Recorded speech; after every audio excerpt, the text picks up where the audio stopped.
Greetings.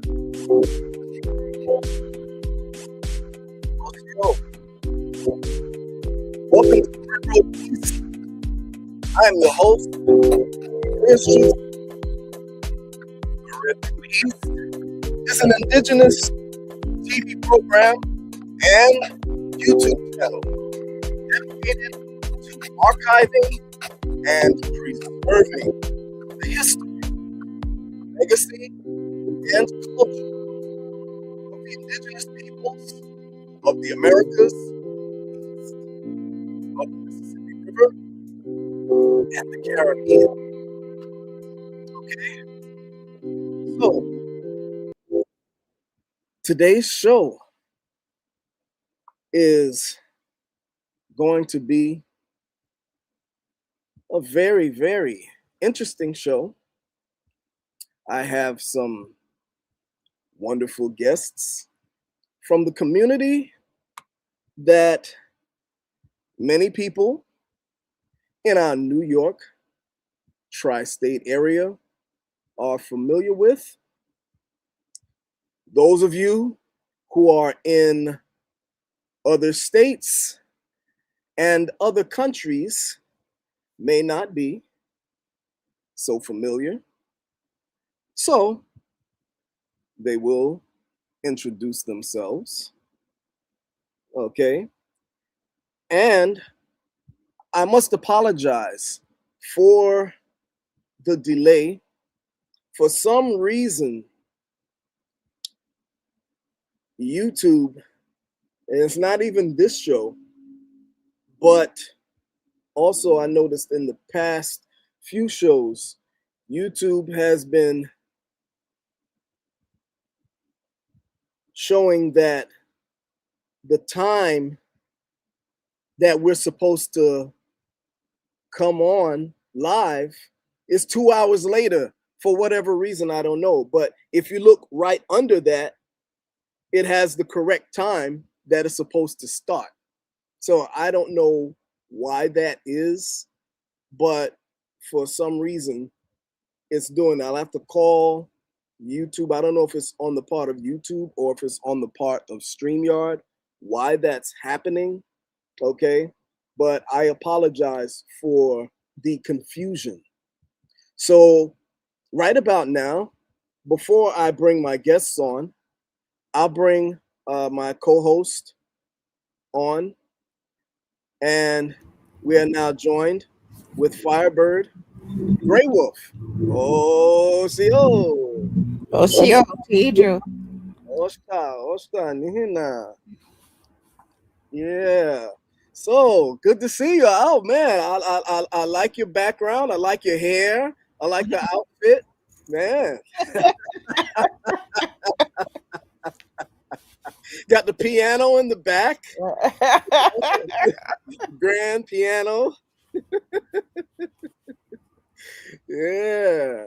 So what's going on? Oh, nothing much. When one parade ends, we plan for another one, and that's what I've been doing. Yeah. What we've been doing. Yeah. Yeah, all of us. Mm-hmm. Beautiful. It's good to see you. I know we had both Good to see you too.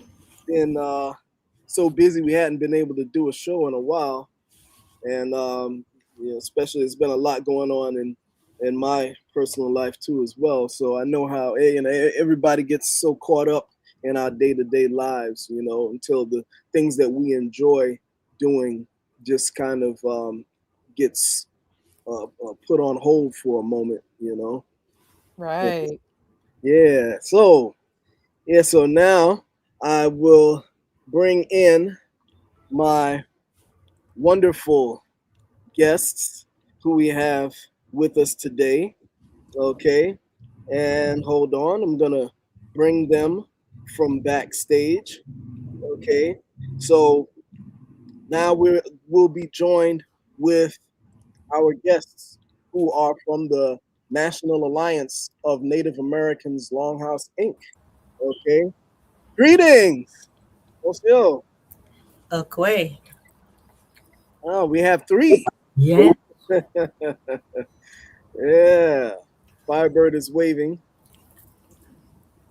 Can you see her? Hi, family. Yes. Hello, Miss Yellowcorn. Yo. I see you over there.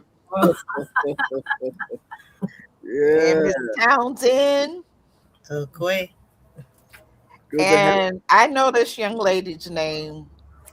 Um, oh, it's on the tip of my tongue. She's been with you for years. Mm-hmm.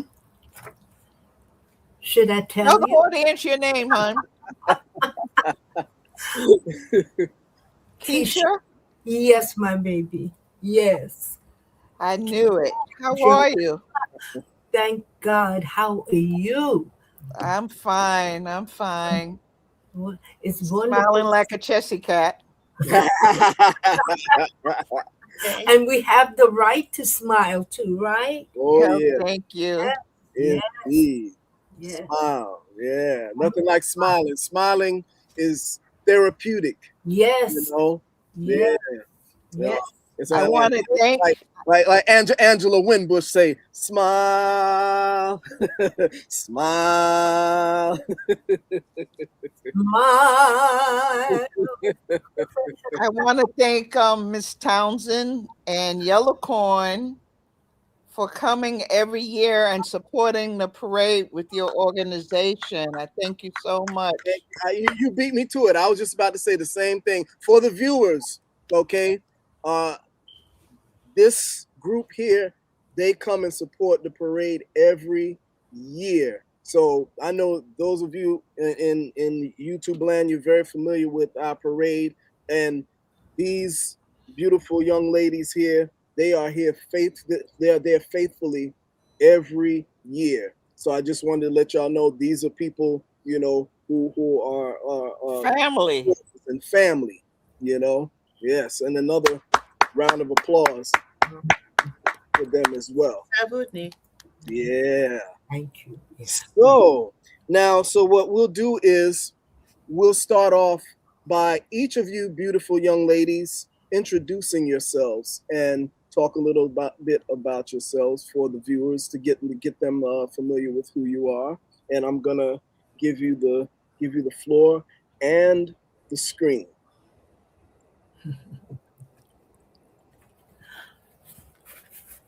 Introduce yourselves. Either one of you can start. I guess we'll start with since Anita, you're in the middle. I guess we can start with you. Okay, Natompak. Winnie Goto.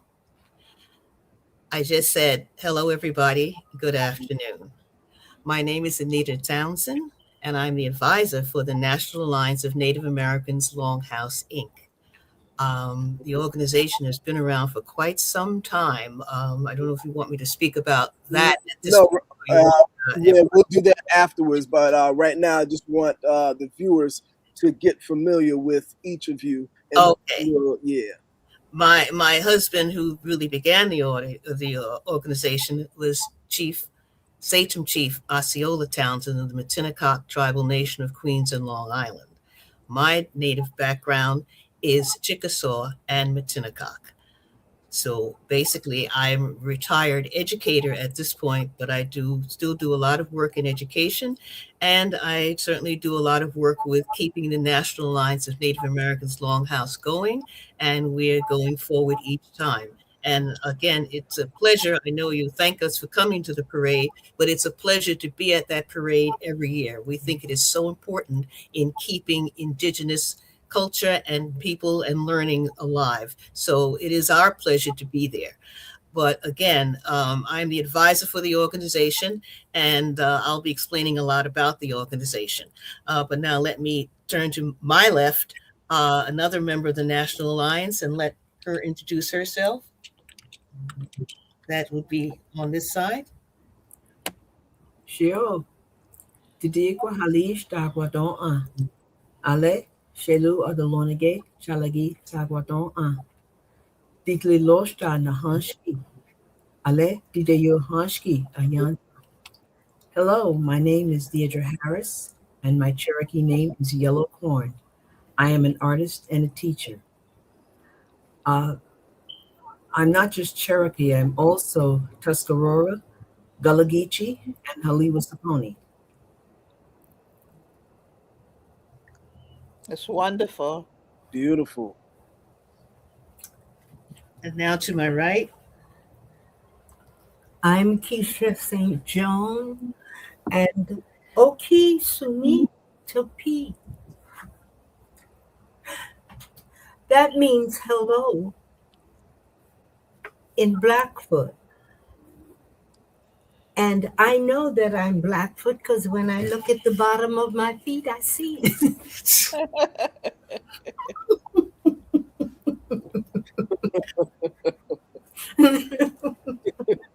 So, okay. So, and I'm president. And they have me president with the Blackfoot. Okay. But I'm president of the National Alliance of Native Americans, and I am so very proud of them. And I'm so grateful that you have us today on your show. And it is, I'm praying that I get to meet everyone soon. And I'm a jazz singer. I used to be an opera singer, but I became a jazz singer afterwards. So that's what I do. I sing. Oh, say, can I sing? It's funny you should say that. My mother was an opera singer. She How was a professional opera singer, Right. and she sang in places like the Metropolitan Opera Company, yes, Heineken Hall, Town Hall, yes. Europe, all around the United States. So I'm so honored to know that Oh, that's your background as well. yes, yes. That is so beautiful. And I decided to turn into a jazz singer after I did 3 roles. So Wow. so I was until I turned 19 years old. That's when I decided to become a jazz singer. I love jazz. Yes. I love jazz too. Yeah. And I love opera, but I love jazz. I love Yeah. opera too. Yeah, yeah, yeah. So, Yeah. and it's so nice that we're here with each other today. Thank you. Indeed. Indeed. Likewise. It Yes. would be nice to see if Nana would have some indigenous jazz concerts or whatever. Yes, we yes, done because we I'm done, It's funny that you said that, Firebird. You jumping the gun. we done that. No, I'm always thinking fast. yeah, I was just about to get into that because I was gonna say that before we even start, I wanted to and I'm going to acknowledge the late, beautiful, and great Chief Osceola and his and honor to his memory, yes, and I know that he used to do the shows with the old school R&B yes, yes. Doo-wop. doo-wop, Doo-wop. Yeah. doo-wop, right? With the doo-wop, Yeah. and he was we were talking because as not everybody knows, my father was one of the first soul singers on Capitol Records. So he and I were talking about getting my father on the program, but due to circumstances, it wasn't able to happen. Unfortunately, you know. But it is what it is. But yeah, I know that he was very passionate about that music. Will that be continuing, Mrs. Townsend? the R&B shows were his specialty. He really knew how to do those doo-wop programs. Yeah. So that's really was his bailiwick. It's his thing, yeah. But regarding musical shows, the National Alliance has done natives in jazz shows. So we've done that programming where we have highlighted the Native Americans in jazz. We did programs like that. So we've done that theme. Oh, okay. Wow, nice. And we're not yeah, will that continue? Yes, we can be able to do. Yes. We've done, I think, at least 2 or 3. We can certainly do a 4th program that highlights Native Americans in jazz. We highlighted who was the one with the Art Baron on who was the one we did who had the saxophone. His saxophone is in the Smithsonian. I can't. We highlighted him because he used to play the saxophone at the powwows. Oh wow. Yeah. Yeah, if you want more information on that, I can go back and dig that up. We did two particular programs, one with him and one with a jazz singer who was from the Coeur de Leon tribe. And we did another one with the jazz singer who was here from the Cherokee tribe. So we can definitely do that and repeat that programming because we've done it twice. And we did one with current members who was on the bass. She works with Keisha a lot. Native women in jazz. Native women in jazz. We did a Native women in jazz. We did 2. Yes. So if anyone's interested in finding out what Native Americans we've highlighted in jazz, you can contact us and we can tell you the names and when we did the programs. Oh, beautiful, beautiful. I danced on the program that Nana hosted for the victims of the Louisiana floods. Do you remember that, Ms. Townsend? No, I remember that one. That was years ago. You guys did a concert years ago for the flooding of Louisiana, the victims. Oh wow! And I think you brought them to New York. Yes. But it wasn't. It was not the flood of Louisiana, wasn't it? The hurricane. We brought the hurricane, but a lot of people in the audience lost loved ones to that tragedy. Yes. I think I lost a cousin that was down there. Oh wow! Yes, we did. And you did a musical concert for them. I remember that was years ago. I think in the early 2000s or the late 90s. That was for the Hurricane Katrina.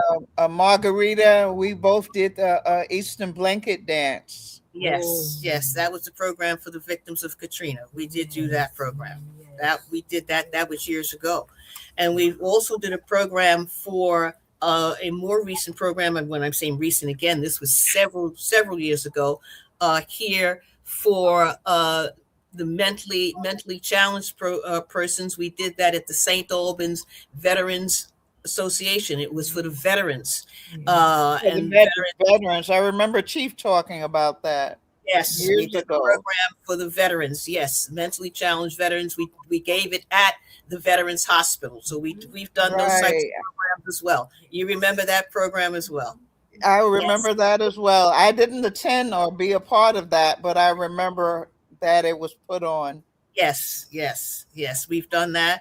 And of course, we've done programs. We've done all kinds of programs, but if you want me to mention some of them now, or if you wanted me to mention them later, we can mention the other programs we've done. Nice. Yeah, that's beautiful. Now, we have to, right now, I'd like to acknowledge those who are watching and supporting. And right now we have someone who is in the chat, respect or exit 229 says shalom. And then we have another person, let's see, Elisa Cypress 3601. She says outstanding. And she says also, she says, ladies, I really need to connect. And Wonderful. yeah, and Respect or Exit says, this is so awesome. I give thanks for your knowledge and wisdom. Currently researching my family and found my great grandfather on the Dawes roll as Cherokee. Wow, that's wonderful. Congratulations. Yeah, and then Shalom. yeah, then Thank let's see, you. Isn't that beautiful? Chief of Accomack. Okay, nice. So we got some nice people in the chat there. Wow. Yeah, and so now, if you can, and this could be, you can all pass the mic on this one if you like, or whoever wants to talk about the organization, your organization, okay, the National Alliance of Native Americans Longhouse Inc., and a little bit of its background history. Well, the National Alliance organization goes back to almost the early 1980s when it was first begun by Sachem Chief Osceola Townsend, who was my husband, who has passed since then. Um, and it's an intertribal Native American organization with a 501c3 located here in Queens, New York. Our mission has always been to educate and cultivate knowledge through putting on programs, through meetings, through holding lectures.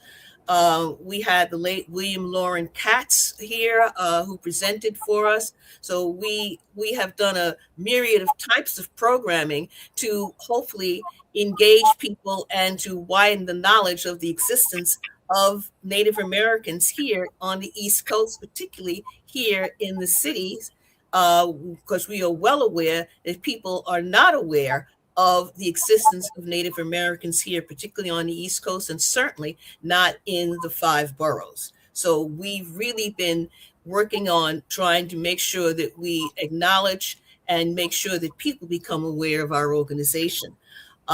We've done programs in public schools, private schools, hospitals, as I've said. We've done programs in churches, in community halls, and we can just think about some of the programs we've done in the past. We did a program on the Garifuna.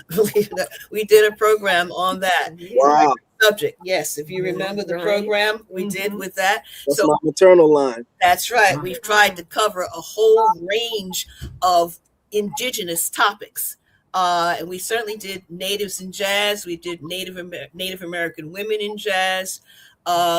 We've done programs relating to the environment. And we've had programs on the transition from the North America, the tip to the end of North America, Tierra del Fuego, which we talked about the hawk and the condor and the relationship. We've done a Taino program, bringing in Taino dances and the Taino knowledge. So we've done a host of programs, and we continue now as the National Alliance of Native American Longhouse Inc. And these two ladies on my left and right have been members of NANA for as long as I've been a member of NANA. So maybe we'd like to have Deidre say a little bit about what she has done in NANA and what kind of things you've hosted or programs that particularly were important to you. Wow. It's been so many. Well, my specialty is art. So where I come in is I make props.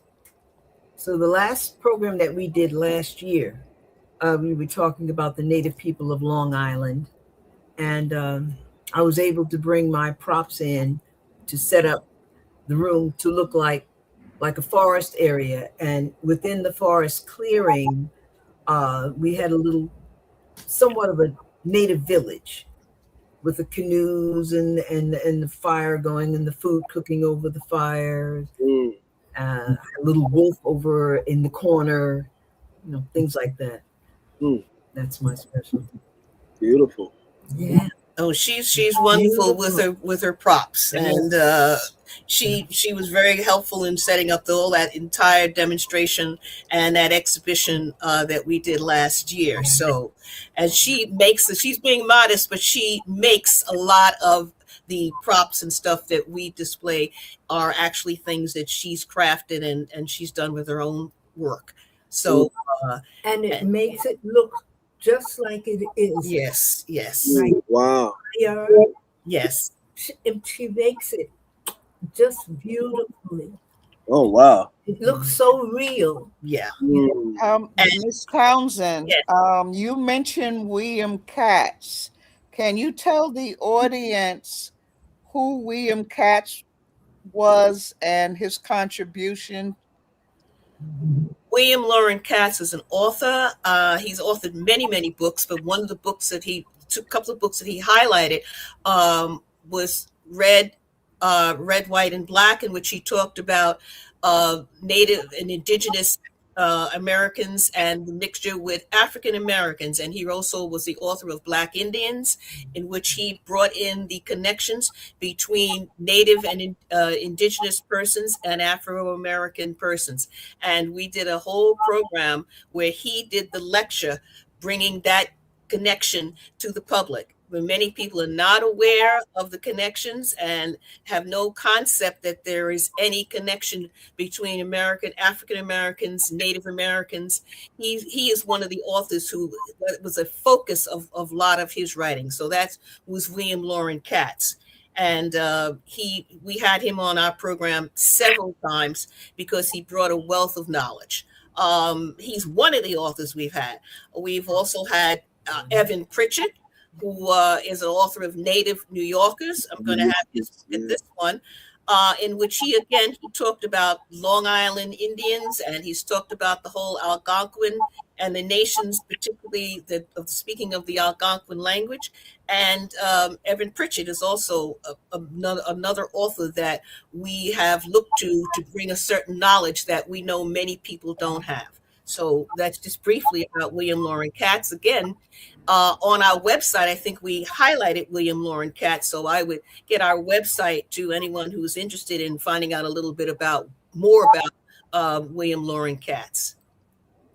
I like to give some credit to Deidre Yellowcorn for making history as one of the first really publicized Black Indians in print. Her picture was out there in the world for years, along with Lonnie Harrington um, Yep. and a few other people, way before it was very popular to highlight Black Indians. Yeah, Their her pictures. Paul was out there too. Her picture was out there for a long time. You Yeah. made history, Deidre. Thank you. Speaking of Lonnie Harrington also wrote a book. Right. What's it called? Across Both sides of the water. Black and white Yeah, he wrote narratives. Huh? What'd you say, Black and Fire? white narratives. What was it called? Both sides of the Both water. sides of the water. Both sides of the water. Yeah.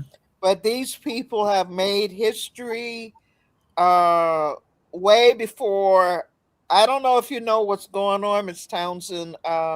There's a lot of Black Indian discussion on the internet now.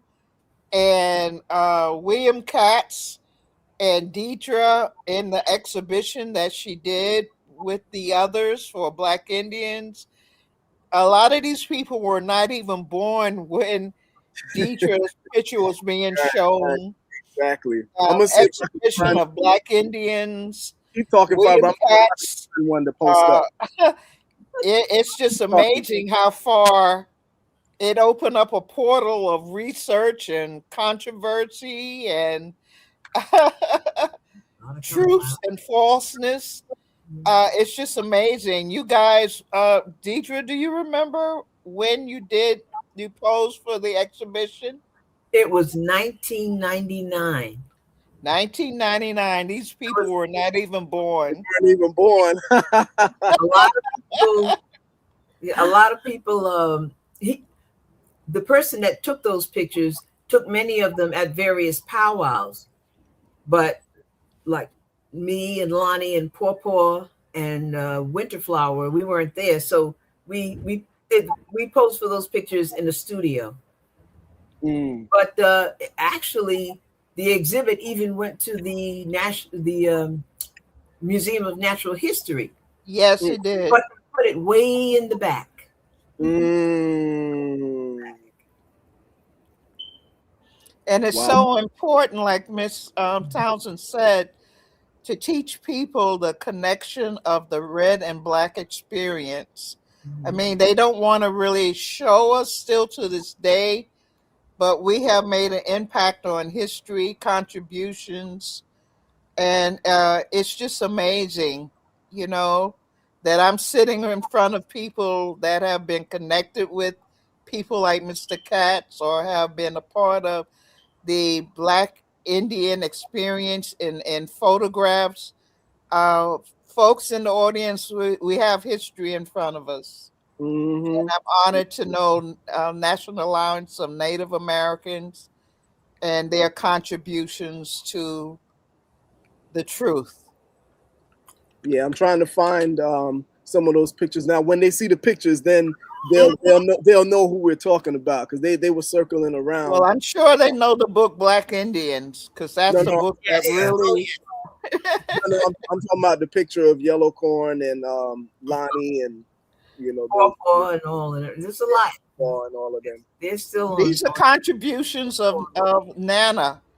You're seeing history in front of you. Anyone that's watching this, they're the forerunners of many activities, and they've been around for a very long time. And I'm very honored to be in their presence.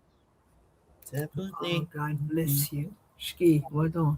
Okay, I found one of Lonnie. I'm trying to find one of Yellow Corn. Mm-hmm. Put that picture. That picture. History in the making. Let me see. That's an old picture. I was young then. That's all, but that's not the point. The point is that's history.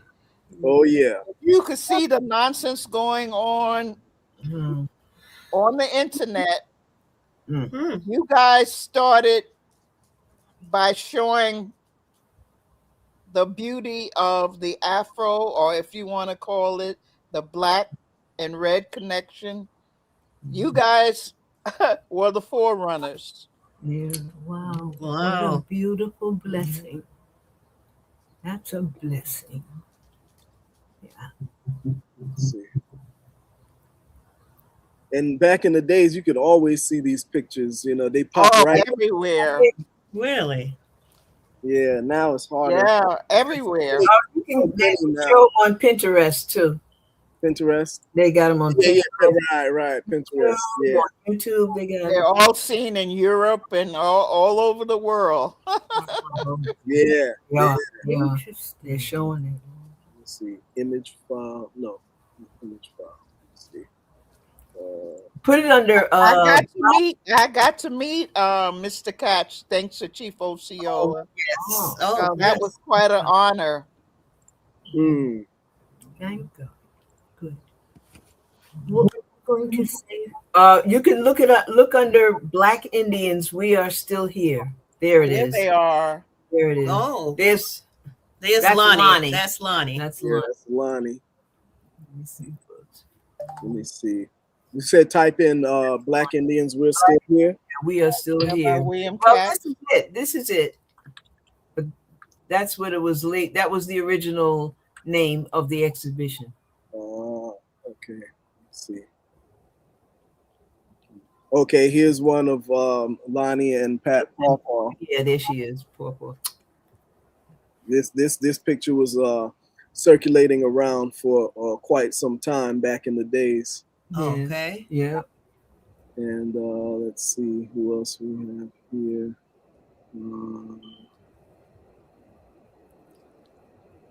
Oh, here's Eagle Eye. Eagle Eye, yeah. Okay, I recognize Eagle Eye. Uh-huh. All over. Trying to find one of Yellow Corn.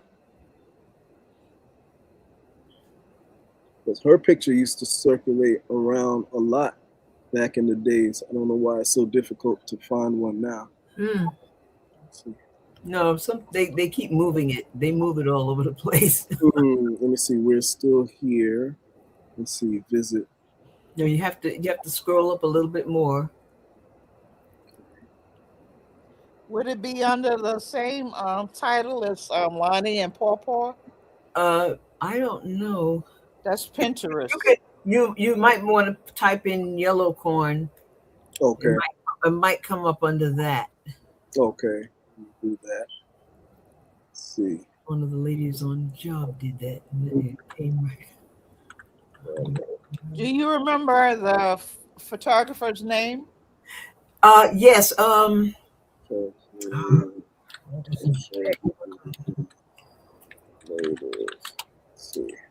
I know his name. Oh, You have to research and get it to get the information. Yeah, I know his name. I can't think of it. Of course, I know. What is maybe it'll come up. Maybe her picture will come up under the name of the group. It might, and I don't know why I can't think of it. Just came out of my head. Let's see.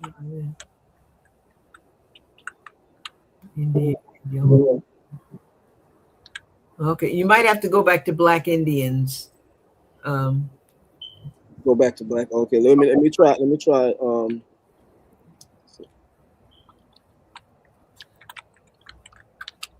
What is his name? It's not.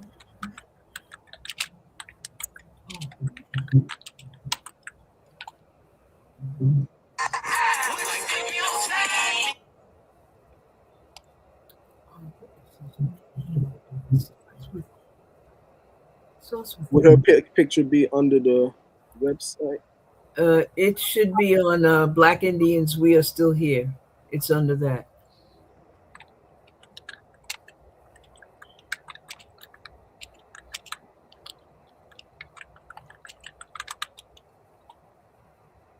Yeah. If you scroll up, eventually, it's on this one. You just have to keep scrolling. Okay. So, there it is. Here it is. Here it is. There we go. Now we got it. Look at my Yellow Corn. Oh wow! There she Oh, is. beautiful. Wow. So those of you who are viewing, Wow. if you're old enough, you've seen this picture around quite a bit. I know a lot of the viewers, they're babies. They were just, they were just born like a couple of decades ago.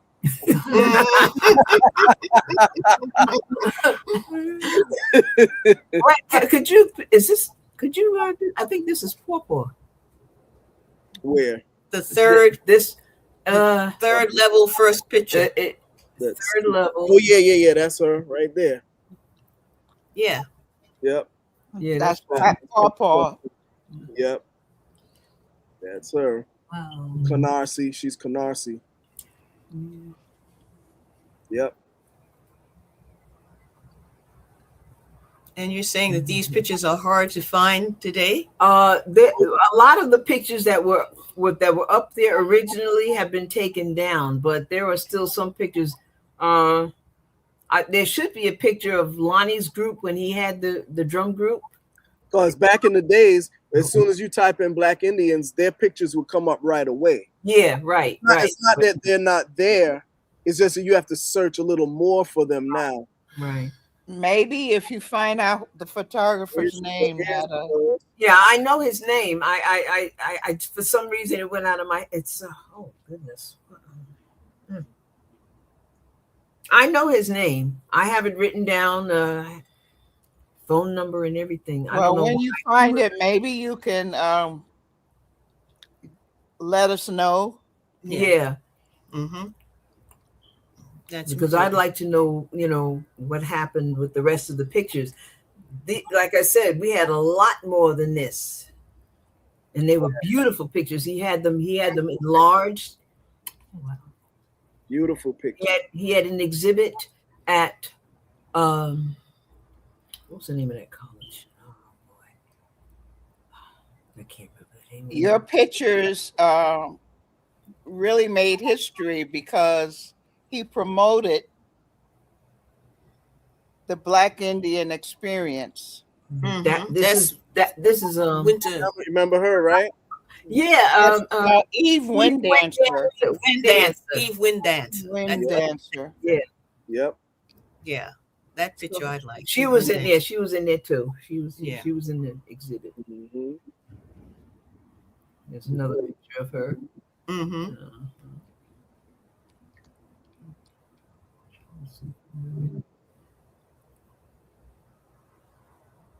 I know one of Lonnie's drummers is in there. Let's see. One of his. I'm looking for him. I don't see. That's Lonnie.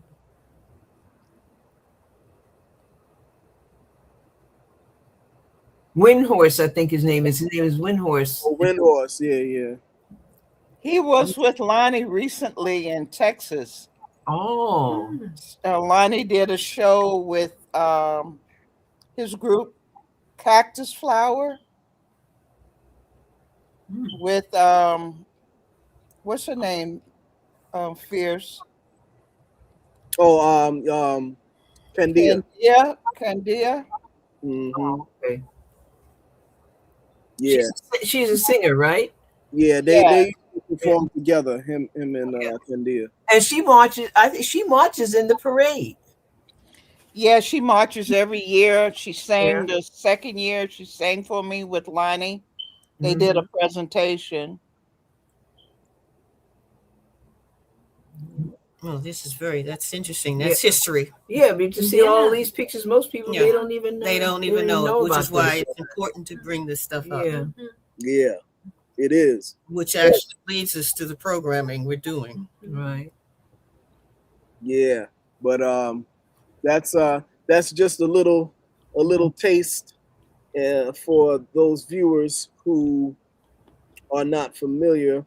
I just wanted to show the viewers what caliber of people we have here on the panel right now, you know. And give me 1 second. Yeah, I wanted them to know who we have on the panel with us. How good me. Yeah. And so talk a little bit about, oh yeah, definitely. Got to give you your prompt. You work hard. So talk a little bit about the event coming up on May 30th. Yes, the title of the program for this year is Maintaining Native Culture, Tradition, and Language, because we are well aware that we are talking about these pictures being difficult to find. It's difficult to have people, particularly indigenous persons living in urban environments, who are able to keep up and manage cultural traditions, because you don't have a designated community of people. Indigenous people are kind of separated. There is not a Native American community like there might be a Chinatown or an Italian American community. The Native people are all spread out. And part of that being spread out, one of the difficulties is that you tend to lose culture, traditions, resources, because you don't think that there are other people around and you don't really find a way to connect. And certainly one of the ways you begin to lose culture is beginning to lose language. So we're really trying to focus on revitalization of Native American languages. As you saw, we all three said something in a different language. We know that surprises people because they're not expecting us to speak in a different language. So that is going to be a focus of what we're doing. But this program will look at we're going to have a film called Looking Toward Home. I'm not sure if any of you are familiar with it, but I thank Deirdre for bringing that to our attention. It's really around Native Americans who are living in the major cities and the trouble they have sustaining their cultural identities and traditions. I know Deidre is familiar with that film, so she might want to say a little bit about that film. Well, basically, it's the same thing you said. It's very, very difficult to try to practice any kind of culture or language in the cities. There are problems where Native people who are living in the cities cannot get the same benefits that natives who live on the reservation have. Okay. One thing I always like to emphasize, most people don't know that the majority of Native Americans live in the cities. 65% of all Native Americans live in the major cities. Only 35% live on reservations in small towns. And the city with the largest number of Native Americans happens to be New York City. Okay. People think we don't even exist here. Okay. Los Angeles is running a close second. Many, many natives in Los Angeles. And third is Chicago. But there are natives who are in every major city in this country. That's right. And this is what we're trying to bring forth and get people to understand. Yes, and part of that, again, I know Keisha was there when we did a program at Madison Square Garden where Okina Little Hawk was with us, and we had on our regalia. We were there to welcome the New York Liberty, which had hired its first Native American female basketball player. She was from the Umatilla Reservation in New Mexico. Mm-hmm. So they were looking for a Native American organization to come out to celebrate her. So we were the ones that came out, and we did a little performance in Madison Square Garden. I know Keisha remembers that because she was there. But I bring that up only to say that when we were leaving the event, we had all changed out of our clothing, except for Okina, the Little Hawk, who still had on a lot of his regalia. And we were walking down 34th Street when, as Keisha will be able to comment, a young woman ran up to us and said to Okina, "What are you wearing that for? There are no Indians in New York. Indians are gone." And we was totally surprised. God. What are you wearing that costume for? So Keisha, what was our reaction? We were shocked. I mean, I was shocked. Yeah. I was shocked. But that is why we have to be here, to be able to let people know they are incorrect. Yes. And as Deidre said, New York has the largest amount of indigenous people in the United States, from North America, South America, Central America, Mexico, and Canada. New York has the largest, and they still don't want to accept that we're in New York. That's right. That's right. So that's why we are here, and not only to say we are still here, we are still maintaining and working to develop and cultivate our cultural identity. And we are here to share it with you, to let you know we have a cultural identity. So we're going to be including an exhibition and a display of different Native history, traditions, culture. We're talking today about what's going to be on display, creative works and resources. One of the resources is Fierce Truth Seekers Red Road East. Totally unfamiliar with this in the Bronx. No idea what I'm talking about. So we appreciate him coming there. I hope he has a poster. I'm going to speak to him after this about what I'd like him to come and have, if he has something like that, to explain to people what is Red Road East. They have no concept of that. And we think that this is important. This is a resource that's here in the city that we know people are not even aware of. And as I said, we want to focus on another aspect of maintaining our identity is a revitalization of language. We know many, many tribes are working on language revitalization because there are many tribes and there are many indigenous groups that have people on reservations and off reservations where the language is disappearing. There are not people who can speak the languages. So why do we want to keep these languages here? It's part of our identity. That's right. It's a part of our cultural identity to be able to introduce yourself in your native language as well as English. So therefore, we are going to feature a language presentation panel where we are going to be introducing ourselves in Algonquin, Cherokee, Miccosukee, Garifuna. Again, we are going to focus on those aspects of the indigenous languages plus others. And we are going to interact with the audience to help them become aware that these languages are here and there are people still speaking these languages. And we have the question, how do you say hello in Native American tongue in cheek? Because we are well aware there is not a single Native American language. There are a multitude of Native American languages and dialects, and they are still here as we are still here. And that's the gist of what the thrust of our program is going to be on May 30th. And why are we doing this program? We feel a need to present this information to help people become aware that we are still here, our identities are still here, our language is still here, and our traditions are still here. And that's why we feel very strongly about presenting this aspect of the program. And that's why, again, we're going to focus on a lot, but we are also definitely going to bring out the language. So that's the program, May 30th. So I know Fierce Truth Seeker has the flyer, and I hope he's able to get that flyer out, because we certainly would like as many people as possible to be at this program. It's going to be at the Queens South Hollis Library. And the information of how to get to that library is on the flyer, as well as the phone number. And that is going to be Saturday, May 30th, beginning at 1 p.m.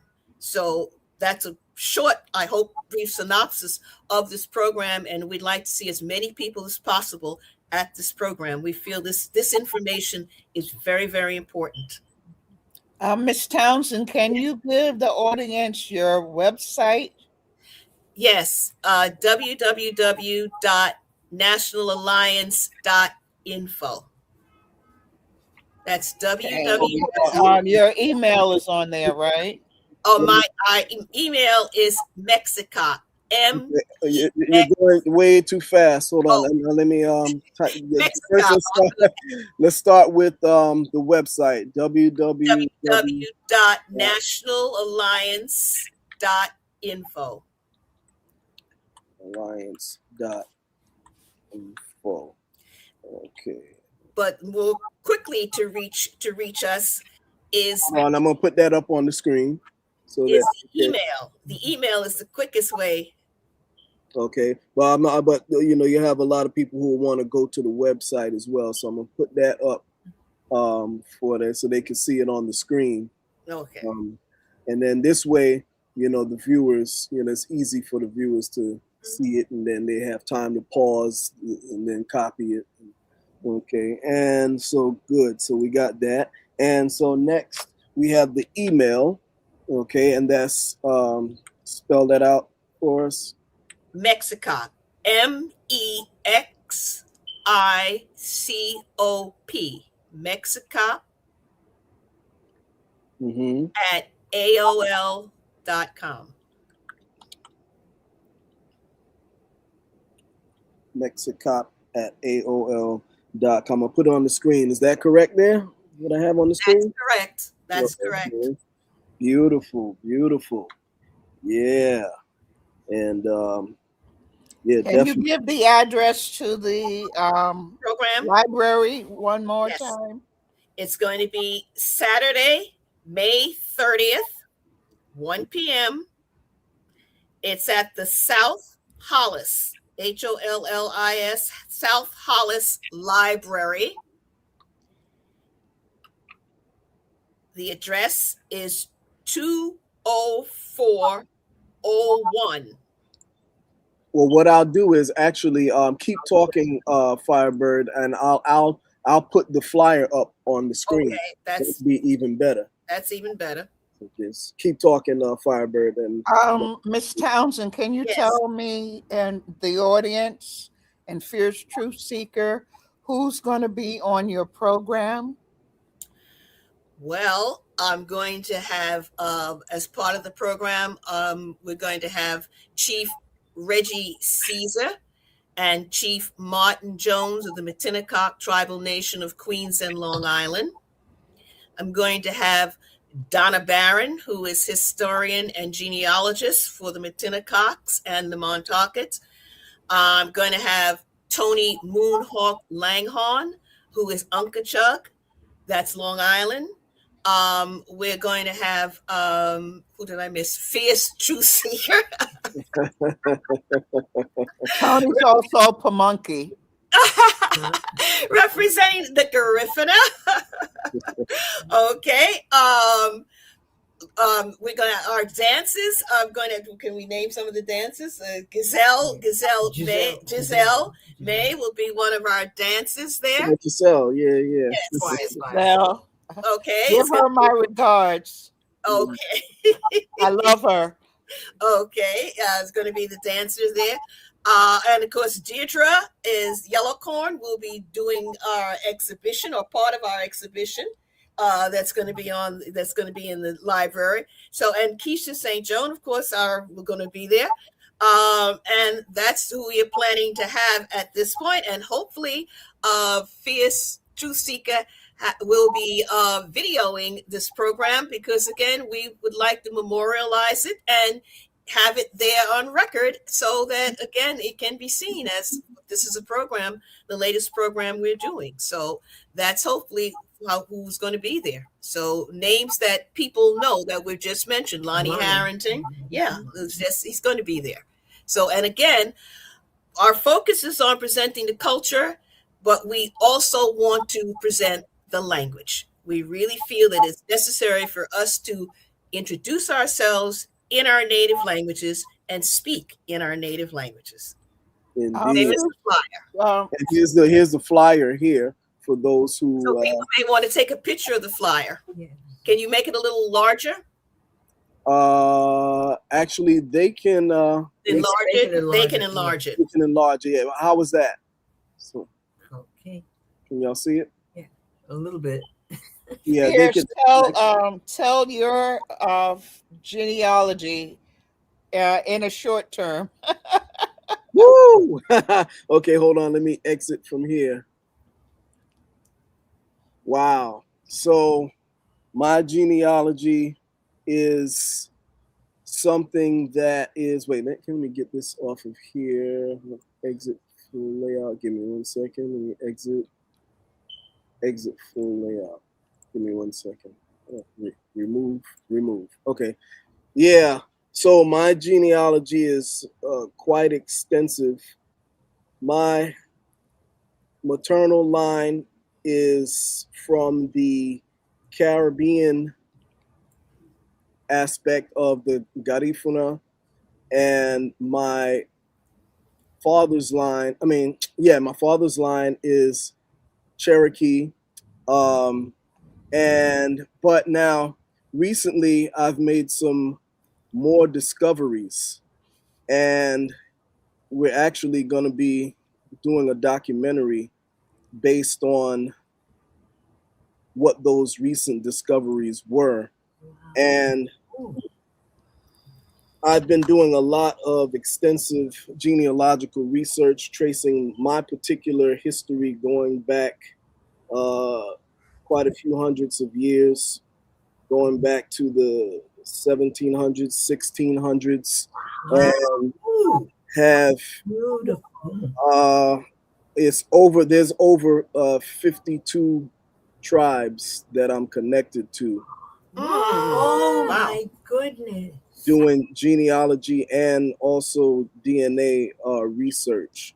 And basically, in a nutshell, what I've discovered is that my Caribbean line were part of the indigenous American slave trade.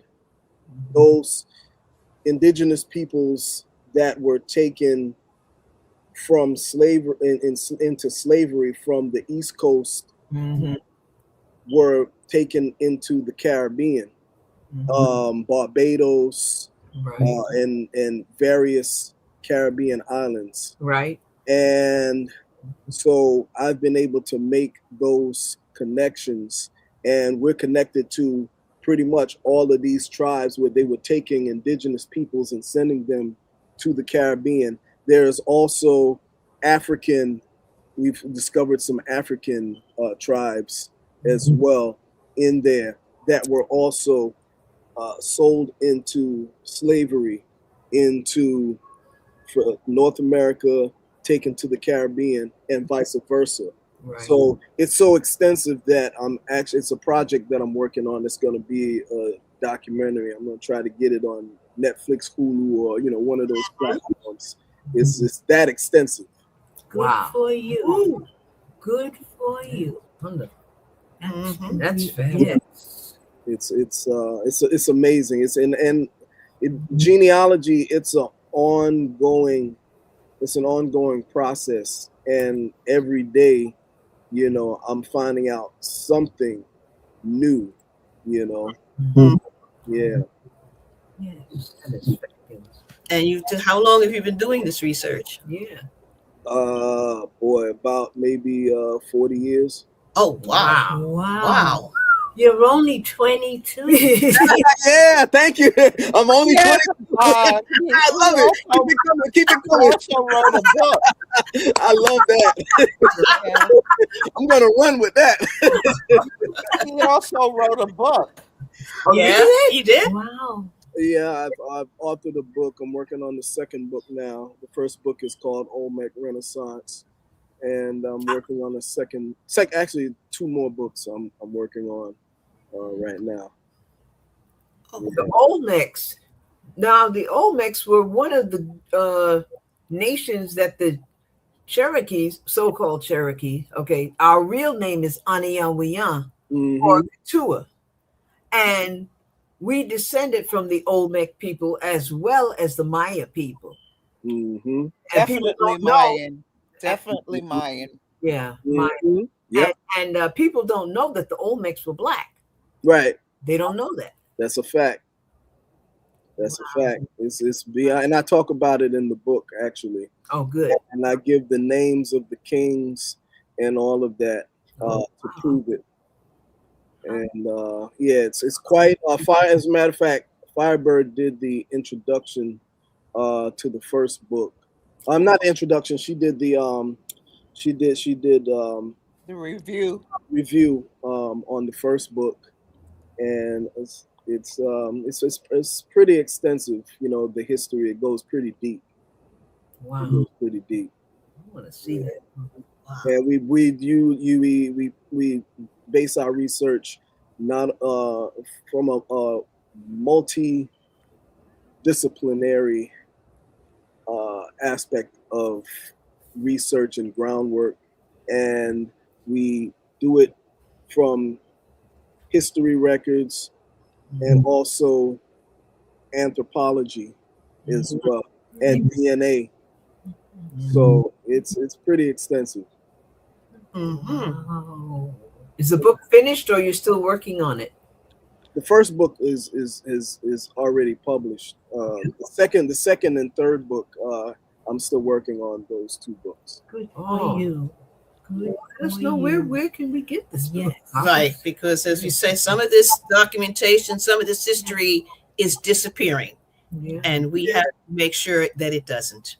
Well, I'll leave the link, and after the show, I'll leave the link in the below the video where people could go directly to where the book is. Good. The website and everything, I'll leave it in the description box. Exactly. Wow. Yeah, it's a lot of history, A lot. and hidden. It's not to dismiss anyone else. It's just to show, that we are included in that particular story, in a major way.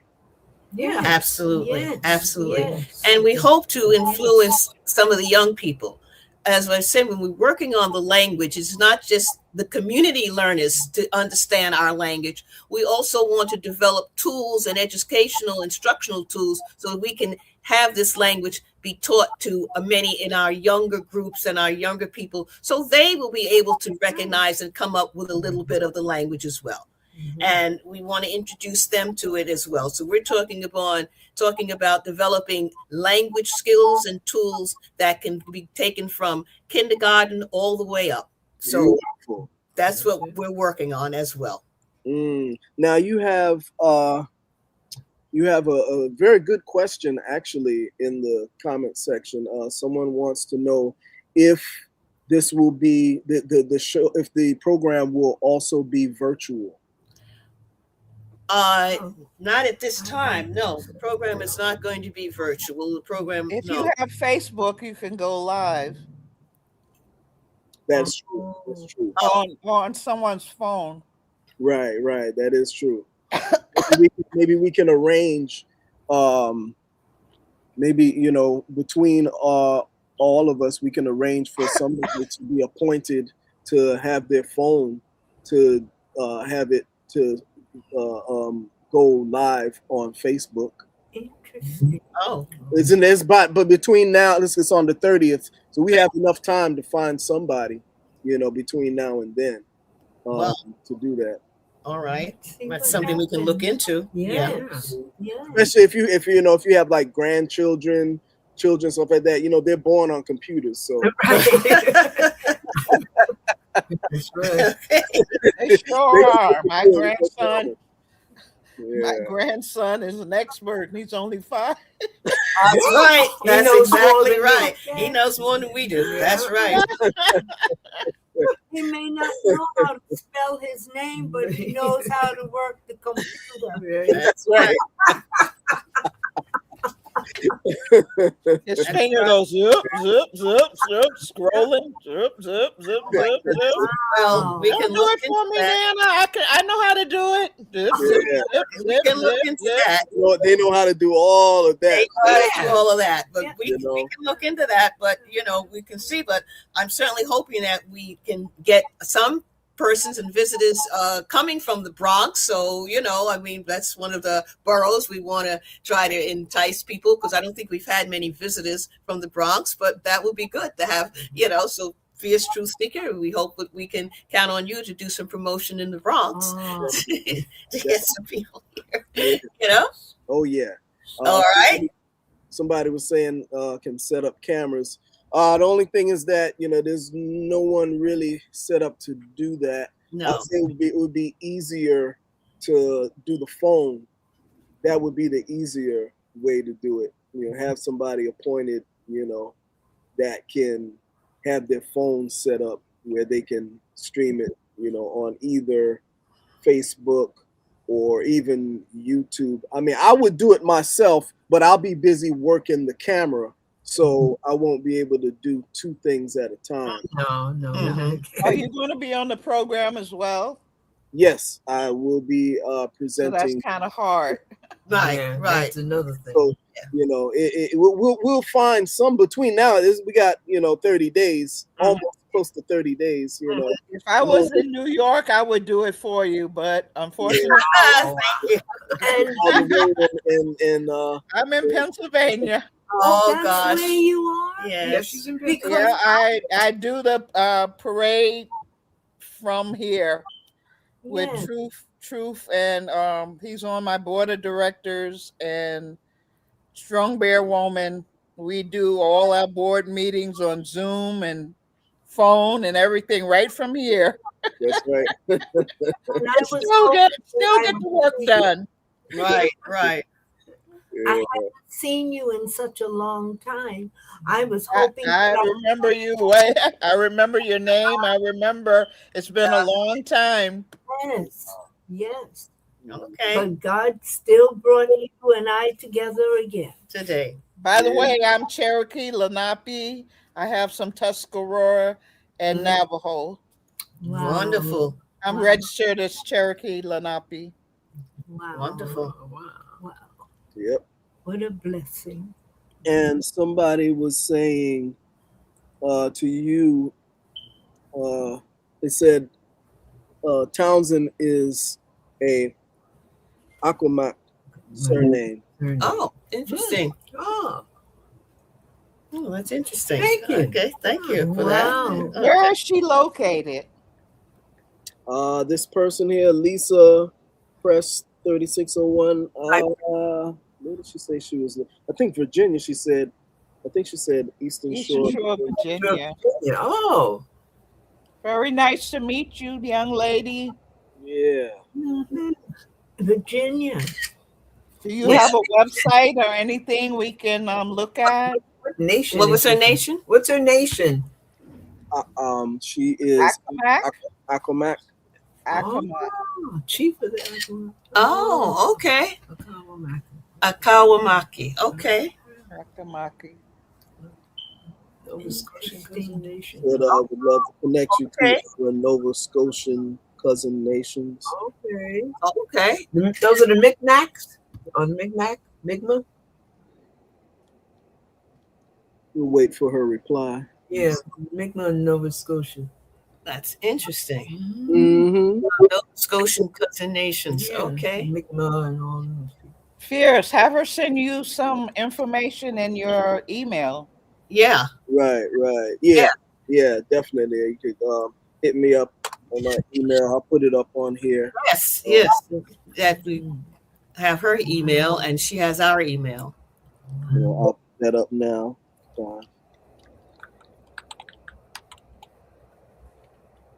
Okay, so yeah, just hit me up on my email, the Red Road East 05 Right. email.com. Yeah, she replied. Oh, well, no, it's not her. Somebody else replied. Okay. In Jamaica. Yep, Yep. Micmac. Micmac. Oh, Oh, Micmac. Yeah. Okay. And there's another. Are you from Canada? There's Micmacs in Canada, Yeah. upstate New York. yes. Mhm. Her daughter. Oh, Oh, okay. okay. Wow. Okay. I see their logo. That's their logo. Nice. Ah, It's another person here Another person from Virginia. that's from Virginia. Copper, Mississippian. Wow. Yeah, One thing when you network, you never know the connections. Right. right. Well, it's nice to network. Nice to That's network. right. Exactly. Yeah. So yeah, this is a wonderful, wonderful program, and I really I love you, Miss Townsend. yeah. Thank you. We go far back. Thank you. Finally got to get you on. She would always get on me. Call me Anita. I said I can't. You must respect I always Miss say that. Townsend. That's right. She's always told me that. Okay. Yeah.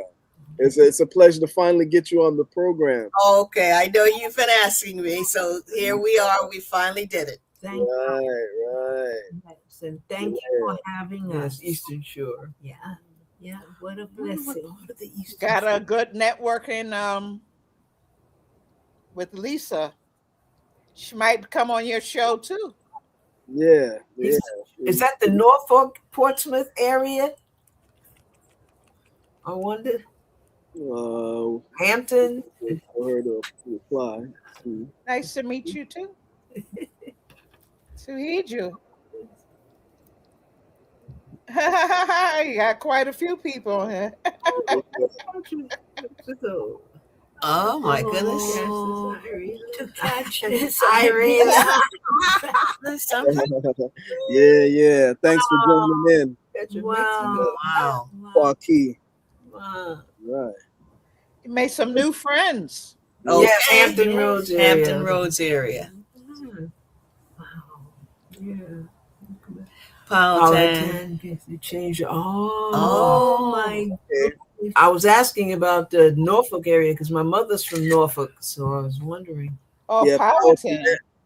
That when I was doing my research, Powhatan Confederation. yeah, Powhatan's part of my heritage as well. I figured that. Yep.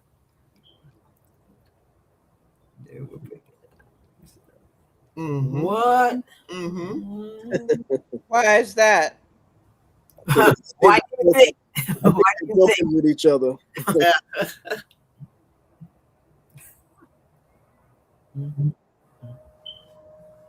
Wow. Let's see. Oh, Chickahominy. Okay. Oh, that's strong. Hi, Hi, Jeanette. Hey, strong bear woman, Jeanette. City, Virginia. All right. Chickahominy. Hi, Jeanette. How you doing? I remember you. Yeah. Oh, Well, it's nice to know so many people tuning in. oh, Yeah. Yeah. from Norfolk and Suffolk. Oh, all right. Suffolk. Yeah. Wow. Mhm. What happened to the gentleman that said his grandfather was on the Dole Rolls? Is he still here? That was. I think it was a lady. Let's see. That was respect or exit. Let's see. Is he still on here? Still on? Let me look and see if he's still on. I don't know. Maybe. Let me see. Somebody. Okay. Not too many people. Jeanette said she's fine. Mhm. All right. They removed some of us. Says they removed some of us post Civil War to Nova Scotia and Sierra Leone. Yes, Oh, yes. really? Yes, because a lot of Native Americans, as soon as they came over, a lot of Native Americans were not only shipped down to the Caribbean, they were shipped to West Africa and to Europe. right. Oh, yes. That's a fact. There are people who are descended Native Americans from Europe and West Nova Africa. Scotia. I didn't That's know true. Yeah, Yeah. Nova Nova Scotia, right? The professor Jack Forbes talked about that Mhm. quite a bit. The Pamunkey historian. Right. Yeah, he talked about that in his book, Africans and Native Americans. Mhm. He talked about that in that book, and actually talked in quite a few of his books. He spoke about that. Yeah, Yeah. being shipped. A lot of natives being shipped to Africa and Europe. Right, as well as the Caribbean. That's right, in the Caribbean. That's right. Mm-hmm. You're right on point with that. All the countries. A lot of the Pequots were shipped down. I think it was Bermuda. Yeah. Bermuda. And their descendants came up from the Connecticut people. Yeah. Yeah. Yes. One of their some of their descendants came up for the Skimitzen powwow. Yeah. I met a matter of fact. Matinnecock every year. I remember that. I'm supposed to have that guy on my show, as a matter of fact. I remember that. I They remember come up With to him Matinnecock, doing too. things. Yes. Yeah. See, now Matinnecock. my family is part of that. That were those Eastern natives from up and down the coast that were taken into the Caribbean. My family, that's the research that I'm doing. That I'm going to be doing the documentary on. Yeah. Wow. Are you going to be doing it with the doctor? Yes. She's a genealogist, and Yeah, her because work is What's her name? Dr. Fatou Diar. As a matter of fact, she and I, we found out our cousins. Yeah, see, I figured that. Oh, y'all are cousins? Yep. And I Surprised. Small world. in the research, because there's certain surnames, as well as DNA matches that connect the families together. Mhm. She's a DNA expert. You will love her, Miss Townsend. Yeah, you would definitely love her. Very interesting young lady. I had the need for a DNA expert. Yeah. I was mentioning that. Because I had my Yeah, you definitely should talk to her. Yeah. She's an expert on that. Oh, okay. Yeah, and I've had her on the show She's quite been a on few the times. show. Oh, wow. And she will be on. I'll be having her on pretty soon again. Mm-hmm. Because we'll be discussing my grandmother's DNA results, because she tested with a few different companies, but the best company for those of us, because okay, here's what it is. So many people, particularly from our community, those of us who are quote unquote African American, when you take a DNA test on, let's say, like 23andMe, yeah, I did. Ancestry, Mhm. the main ones that people know about, African DNA, blah blah blah. Yeah. Usually, the percentages Native American ancestry are very, very small. They're quite small percentages, if at all. Or none. They put down when I did it with 23andMe, and I was already warned in 2007 about doing a DNA commercial ones, and I was warned. I ain't gonna tell you who told me, but they warned me in 2007, and I did it anyway. I think it was 2016, and the native percentage was 0.1. Now I know better than that. That's quite common. Yeah, it is common. It is common, so I know what they're doing it, but Now, here's what the thing is, though. So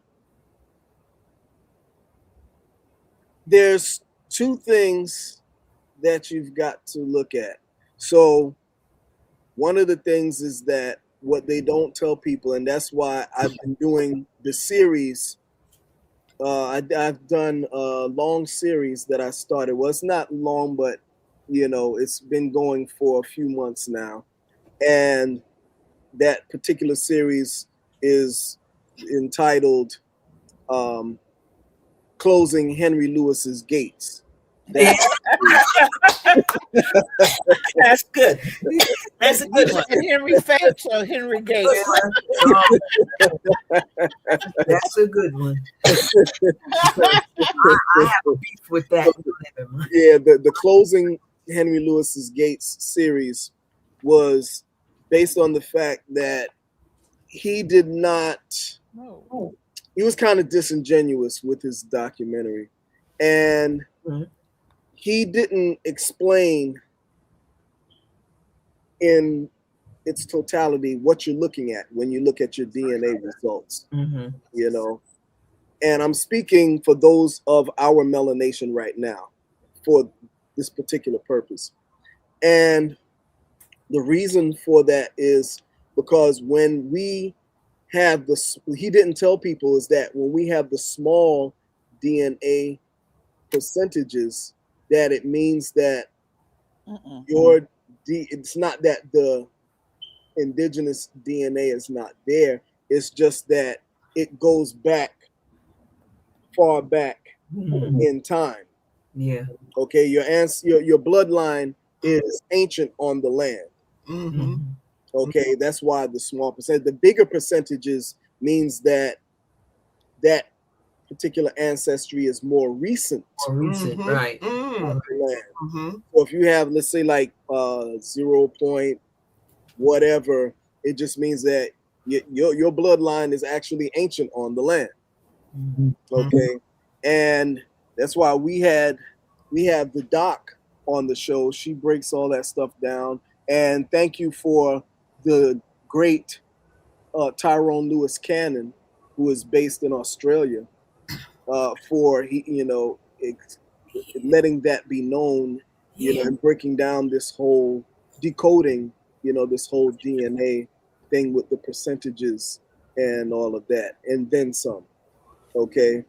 And now the other thing is that they don't tell you that the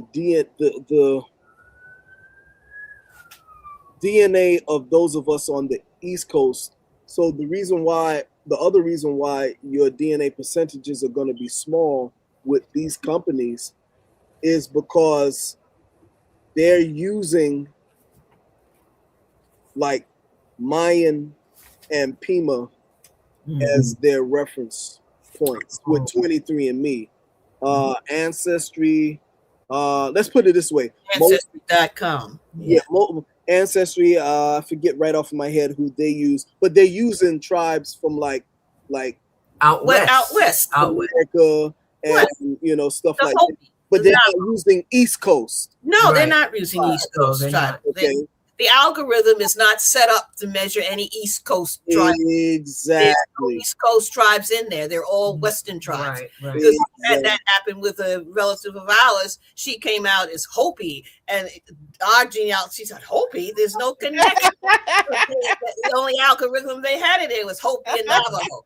It was totally incorrect. You're absolutely right. The algorithm is not set up to cover any East Coast tribal group because they're, first of all, they're not recognizing us being here on the East Coast. No, right. Yeah. That's And- part of it. Yeah. And so that's a major problem. And so being that but again, even with them just using that in their database, we're still coming up with some percentages of that. Mm-hmm. So that even goes to show you that we still have the indigenous blood even there. Mm-hmm. Okay. But so now there's a company that the doc had recommended to me, and I utilized that particular company. As a matter of fact, let me get the, give me 1 second, I'll get it for you. Give me 1 second. This company here,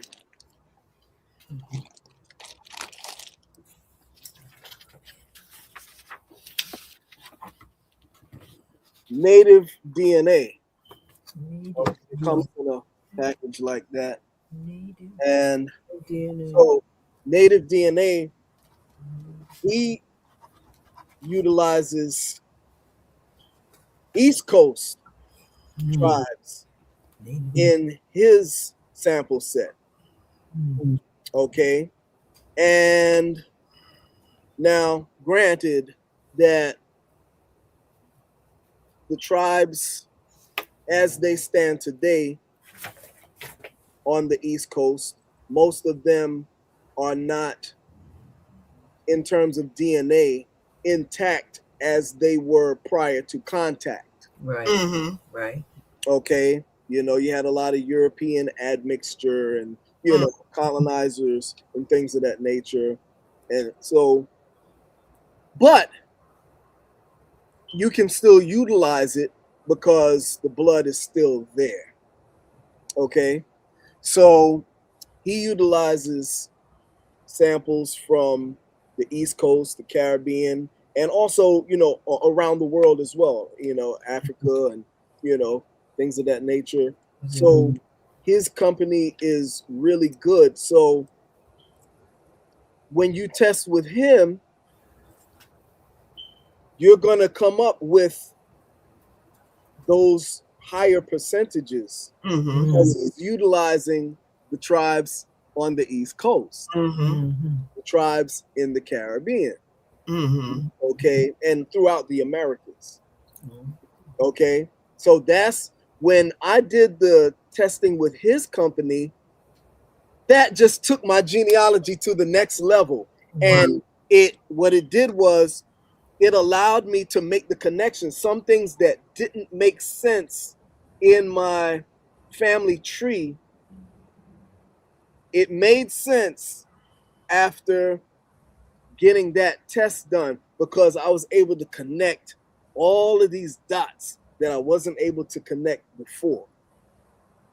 So for those of you who haven't seen the shows that I did with the doc regarding my parents and my father and my grandmother's DNA results, look at those shows because we do a deep dive into how I was able to do the family tree, how I was able to make the connections with the Native American slave trade, as well as some of the African slave trade, more so the native than anything.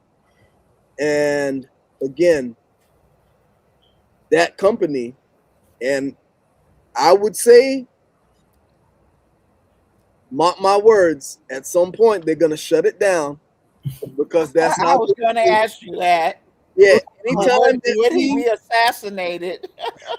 well, let's try not to go that far. I don't want to put that out there. Yeah, but you know how it is. Yeah, I mean, I don't want to speak that over him, but I'm hoping not. I will say that you know, they don't go that far, you know, in the beginning, you know. Is he indigenous as well? Is he Yeah, indigenous? he is of indigenous ancestry. And so the thing is that what it is that a lot of tribes on the East Coast were testing with him quietly. This is what I was told by the doc. But they didn't publicize it because, you know, a lot of tribes don't want to give their DNA. No, they don't. But quietly, they were testing with him because they wanted to. This is what I was told. They wanted to find out, you know, more about their DNA. And so I'm saying this to say, if you want to get more information DNA wise into your DNA, I would say do it now, because what I also heard is that he's a one-man show. And he's getting overwhelmed because at first it was just the tribes that were testing with him, but now more and more people are finding out, and because he's a one-man band, it's too much for him. Oh wow. You know, because I know that when I waited on my father's DNA results, it took forever, and my grandmother's results took even longer. It's about 6 months before I got her results back. And he's that inundated with all of these requests, you know, for DNA. All these DNA tests are coming in, you know, dozens and dozens at a time. And especially after I did the shows, you know, after I did those shows with regards to, you know, my DNA and my family, I know it got flooded. I even told him, I said, look, Floodgates. people are watching my show. Don't be surprised if you get flooded. Right? You know, Floodgates. DNA tests, people wanting DNA tests, you know. And so I'm saying that to say, don't, if you plan on doing something like that, like I know Yellow Corn, you said you did one with Ancestry, I think you said. No, the other one.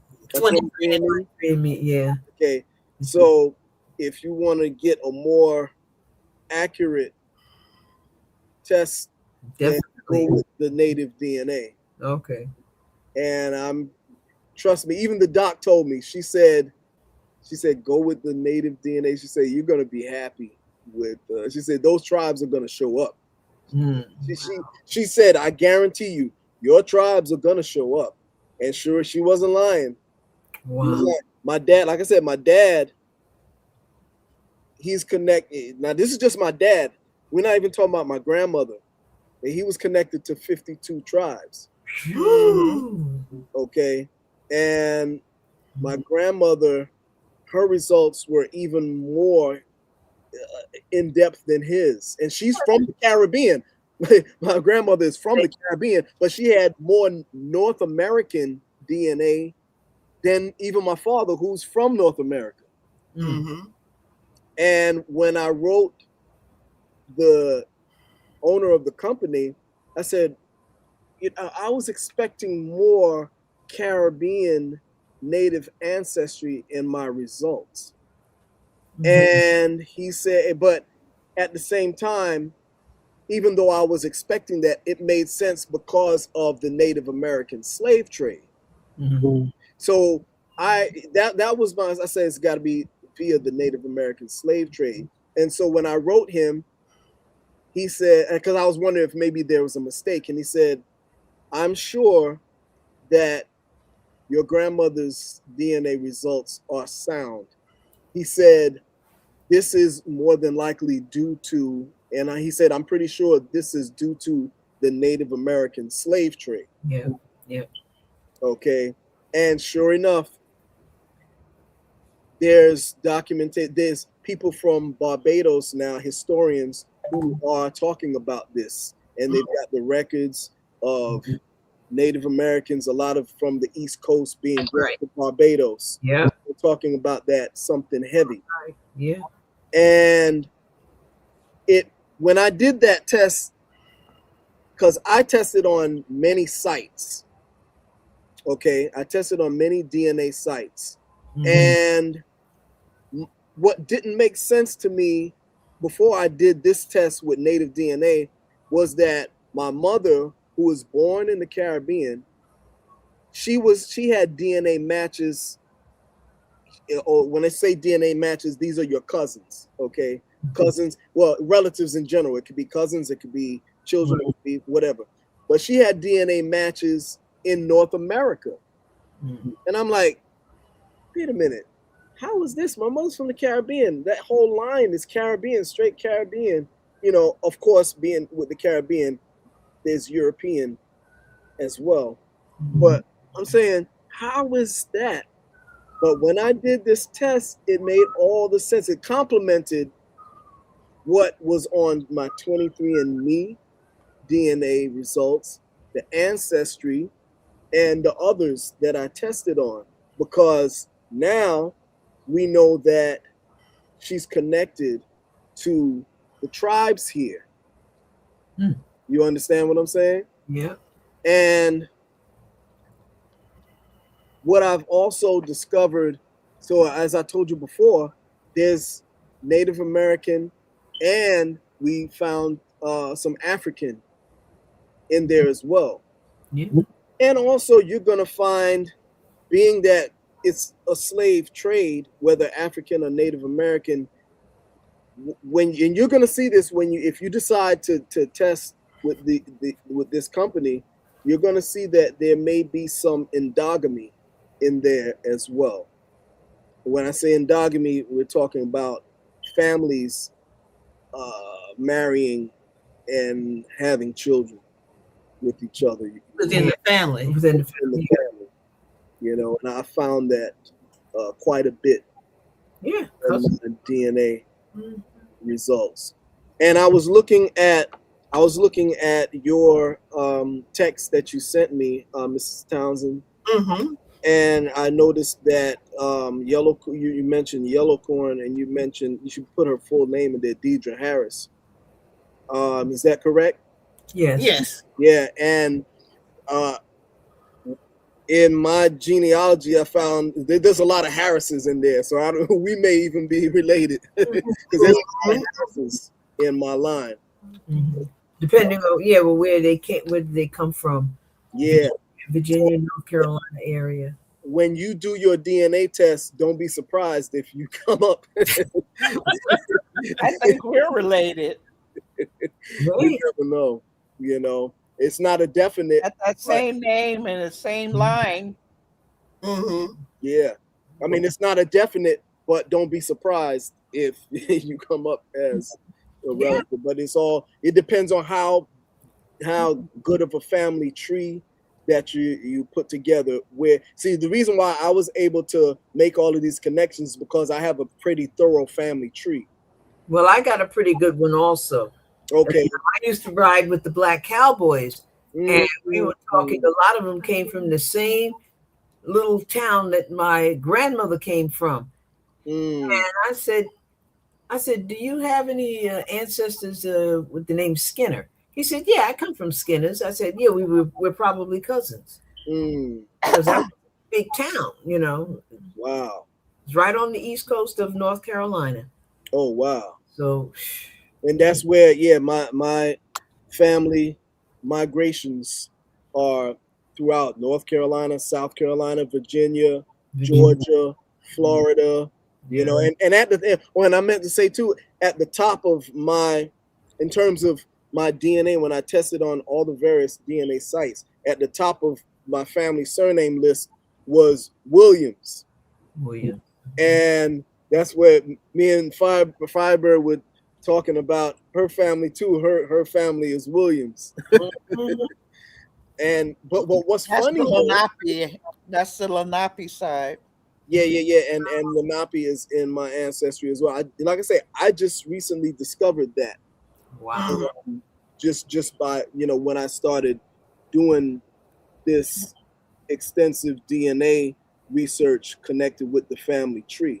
So it's like the two go hand in hand, the DNA and also the paper trail. Right. That's how you validate, is when you utilize the DNA and the paper trail. The DNA can validate the paper trail and vice versa. Okay. I have a good paper trail that's still ongoing. Yeah, exactly. It's still ongoing. And you're going to find a lot of people from North America. Don't be surprised if you find ancestry in the Caribbean. Yeah. You know, and I found that with my father. My father, when he did his a lot of his roots are also in the Caribbean as well. And as we talked about the Williams, now what's funny is that my mother's side is Williams and my father's side is Williams as well. And then when we did the research, we found out that, and this is going to be part of the documentary too, both my mother's side and my father's side are connected. They're cousins. They're distant cousins. Mm-hmm. You know, and we're doing the paper trail on that now, making all of those connections. And that's why I say you'll be surprised. You won't be disappointed, you know, testing with that particular company, because it's just going to take your genealogy to another level. Trust me. Wow. Yeah. Well, that's all interesting to know. Yeah, I definitely. That's very informative. Yeah, what we've been doing is basically decoding all of this stuff. You know, myself and the team around me, we've been decoding this whole DNA thing, because a lot of times they use these things as paper genocide. As someone in the comment section had mentioned, you know, they use these things. Here it is right here. It said they use DNA like Walter Plecker. You know? Yeah, which is true. You know what Walter Plecker did. You know, it's true. They have a tendency of utilizing DNA like Walter Plecker did with the paper trail. However, with any field, whether it be history, whether it be science, once you get our people in these fields, then you have the opportunity to put these things in its proper perspective and do the proper research and decode the research. Just like how, let's say, if those of you who are familiar, like you had Sheikh Anta Diop. He was an African from Senegal, and he wrote a book called African Origins of Civilization, Myth or Reality. And so a lot of the Egyptology from back in the days were trying to make Egypt as being a Caucasian looking people. Literally separating it from Africa. You know, then came Sheikh Anta Diop, who came along and started analyzing the genetic makeup of the skeletons that were found in Egypt, and found out that no, they were not different than the local African population in the surrounding countries. And a lot of Egyptians came over here. Exactly. Like way back in the days. I talk about that in my book as well. West Africans, they were going back and forth, trading. But they didn't think we could sail. I talk about that in the book as well. Thomas Jefferson was looking for the lost tribe of Egypt in Long Island. Yep. That's right. That's documented. That's right. Yeah. And I talk about that in my book, in the first book, and even more so in the second book. And I show the Egyptian presence throughout the Americas.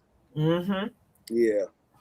And I show the how the Olmecs look, their headdress and all that. Yeah. Identical to the Egyptian, all of that stuff.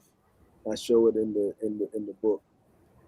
Miss Townsend, I was skimming through Instagram, and something you were talking about is being blasted on there. It says native languages are in a state of emergency. Mm.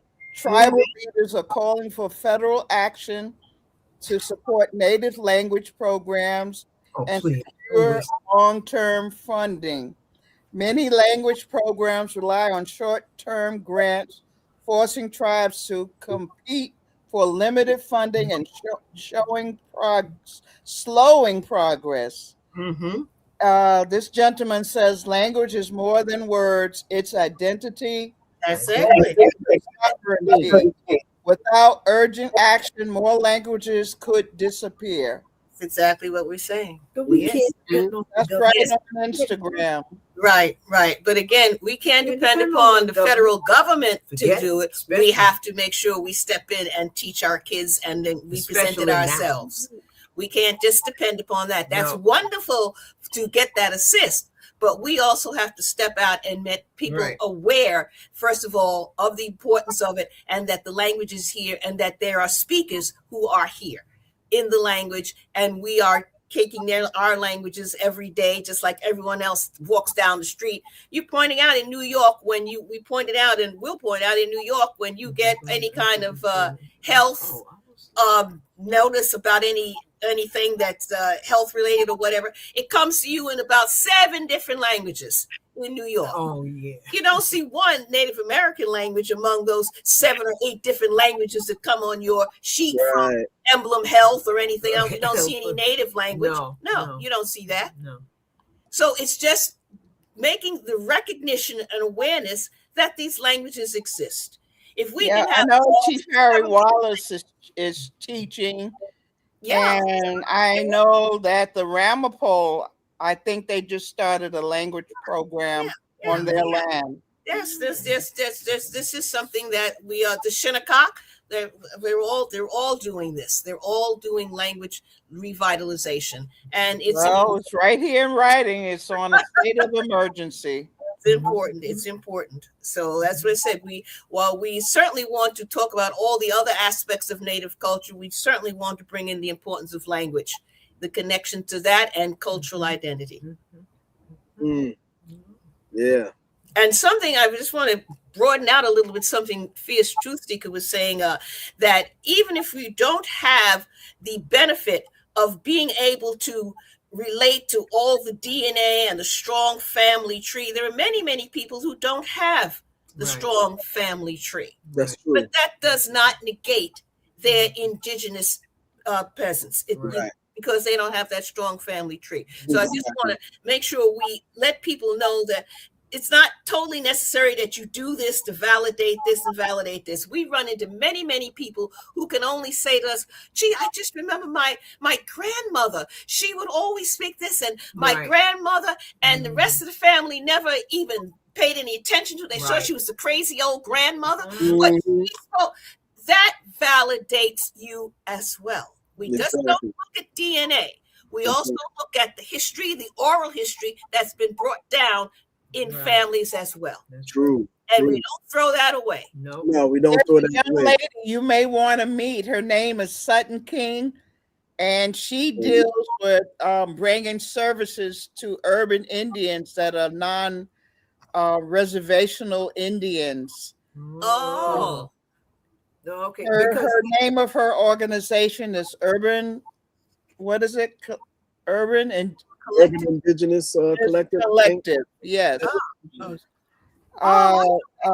Fierce can give you her information. All right. I know that located downtown. She was this year's Grand Marshal. She's Afro-Indigenous. Urban Indigenous Collective. Okay. She's okay. Well, I certainly would like them to get Oneida and Menominee. Menominee, related to families from the reservation out there, out west. And she's in the New York area. She's located downtown. Fierce can give you information, Yes, I like the but email address. she deals with bringing health services, psychedelics, Collective. research to geared for urban Indians. She deals with people from the reservation, Okay. but her specialty is dealing with urban Indians that don't have tribal affiliation as far as federal or state. Okay. Okay. Well, I will certainly email her this information about this program, and I would certainly like to connect with her. Yeah, And because that's yeah, in the movie. that's in the movie, in and the they film. talk about that. They're going to talk about that's You what the know, movie. lack of Yeah. Sutton King, Sut- Urban Indigenous Collective. Sutton Kane. King, like Martin Luther King. Oh, Sutton okay, King. King. Okay. Okay. All right. I will make sure a flyer gets to her, because that's exactly one of the things we're talking about. Right. Is that in being in part of the urban community, a lot of this is lost. You don't Yeah, get she brings a lot of young people Yeah. down, and they do programmings. That's good to She's know. very sweet. I think she graduated from NYU. Her thing is trying to spread the word for urban Indians. As we all are. Yeah. So you can network with her as well. Okay. I don't know if you heard her speak. She was my grand marshal last year. No, I don't think so. But okay. Oh, You know? Remember the young lady that spoke? yeah, she stood up on the thing. Right. I Yeah, remember. I think she's in her 30s. Yes, She's someone. very progressive, and she's very sweet. And I'm sure they would like to network with you or some type of partnership. That's It could be wonderful. non-monetary, Sure. but it's good to network with. That's your mission for Sure. this program. You know, That is definitely it. And I'd certainly like to net with her program and her organization. We're a 501c3. I'm sure she has that. So we would be definitely able to connect, you know. right? That would be wonderful. She's a sweetheart. Mm-hmm. Thank you for that little tidbit. You're welcome. I love you. Thank you. Love you too. I didn't only love Chief. I loved you too. Oh, That was my big brother. Come Chief down there. Osceola was my big brother. oh my goodness. Yeah. Keisha said she's going to have to come to Pennsylvania to see you. I'm going to have to come and see you. That's where I Yeah. started my I'll be jazz. coming. I'll be coming. Yeah, I No, started we're gonna do the parade. All right. Well, you can always depend upon us for that. And, I networked with people in the parade and got some connections. That's part of what you do. That's what it's about, right? Unity. That's That's my mission statement. Unity, indigenous unity, all different types That's of right. natives from North, That's South, Central America, That's right. Mexico, Canada, That's and the Caribbean. That's right. That's You know, right. we show all types of natives, not just one phenotype. That's Right. right. That's right. Yeah, That's a learning tool for a lot of New Yorkers. Like you That's said, a learning tool for a lot of New they don't Yorkers. know we exist. They don't know what we look like. They don't know the diversity. Right. That's That's right. the That's problem. right. You That's the know? problem. And there are those whose agenda is to erase that we exist. So Exactly. This is the year 2026, and it's still going on. they're still trying to erase us. Yeah. So it's even more important now to stand up and speak out about our cultural identity. Speak up and speak out. That's exactly. right. That's And how I show say the it. diversity. Exactly. So this is wonderful for us we hope we gave you some informative information, but we've also received some very informative information. Yes, That's very good. It's about networking and unity. That's right. Oh yeah. Oh yeah. For sure. That's what what I it's about. believe in. Mm-hmm. Yeah, I tell you, man, this was a really, really great Yes. panel discussion. Yeah, we want to thank you for having us. So Yes. Quite welcome anytime. Okay, before you leave, can you give your information one more time? Okay. You want to put our email? Yes, everything. The email is Mexicop, MEXICOP, Mexicop at AOL.com. One word. And the show, the The program presentation is is May going to be 30th. It's going to be Saturday, May 30th at 1 p.m. at the South Hollis Library. Which And is located in Queens, right? That's in Queens, St. Albans, Queens. The exact address is 204-01 Hollis Avenue South. And that's in St. Albans, 11413. And let me give you the telephone to the library, as many people directions. How do I get there?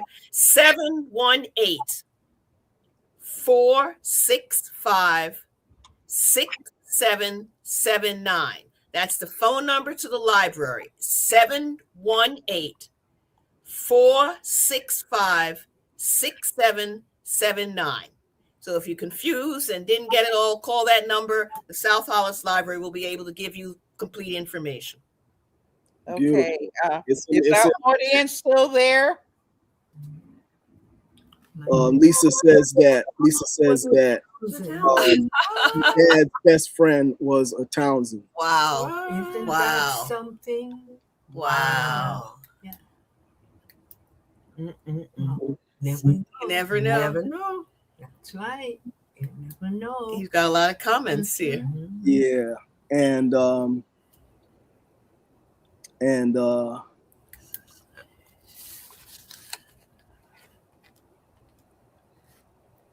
And by the way, I like your Garifuna colors. oh, thank you. The black, Pretty, white, right? and yellow. Yeah. That's Garifuna. Yeah, pretty. Hold on one Oh, second. we have an extensive list of surnames. Oh. Oh. Oh. That needs to. You should get something started with Non-profit nonprofit. linked with others who can help. Who's he talking about? It should get something started with Must nonprofit. be you. Probably. That's what I'm trying to find out. Probably you. June. Probably Fierce Truth Speaker. I'm not sure because this was from the timeline from before. Oh, okay. So it was based on the flow of the conversation. Yeah. From before. So we already, some of the things that I'm posting now, we had already Comments. Okay. commented on. So we would have to go back and see in reference to what. Mm. Give me 1 second here. Yeah, yeah. Interesting. Kwali Kwaki says, Sure. It's certainly African heritage is still in Mexico. it's Sure. when we went to Mexico and we saw the descendants Yeah. of the African people. And I think Mhm. recently the government of Mexico has recognized the presence of the African indigenous tribes in Mexico. And in reality, that's old news because part of the reason the Alamo was fought, President Santa Anna, they did not want slavery in Mexico Right, Mhm. right. back then. And a lot of Civil War soldiers, black soldiers, went down to Mexico after the war Mhm. and helped the people out. So there's a lot of connections there. Mhm. That's what the Buffalo Soldiers were doing. They went down to Mexico. That went down to Mexico.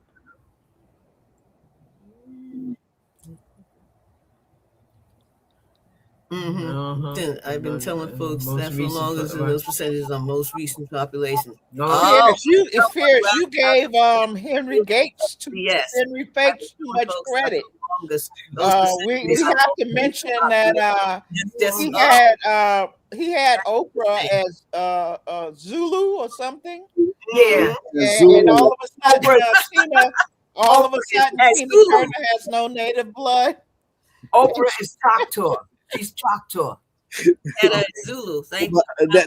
That's why I said in the first Yes. in the first video that we did in the series, you know, I said that, you know, he paid those people, you know. Even Tina got paid. Yeah, Tina Turner and all them paid those people, you know, because Tina Turner, if you read the book I, Tina, right, well, she talked all the way through that book about her indigenous ancestry. Yeah, yeah. And when she got with him, she had none, and he was giving her new information. That's the way it was. That's why we call him Henry Fates. Yeah. No, everybody that I know that's native doesn't like him because he just denies and denies. This Townsend, maybe you can one day have a panel discussion, a program. Yeah. All right. Interesting. Lonnie, Deidre, you. Yes. Well, that would be interesting. Your grandma had our DNA because people were told that we all died here of disease, and the truth is we were enslaved. Okay. My third great grandmother, I was told that she was Cherokee. I think she probably was Tuscarora. Yeah, most likely she would. But after they brought her back from Pennsylvania, they shipped her up to Pennsylvania. My grandmother didn't say why, but I guess it's to go to those schools. You know, she survived the boarding school, came back down, and when she came back down, then they enslaved her. Okay, so.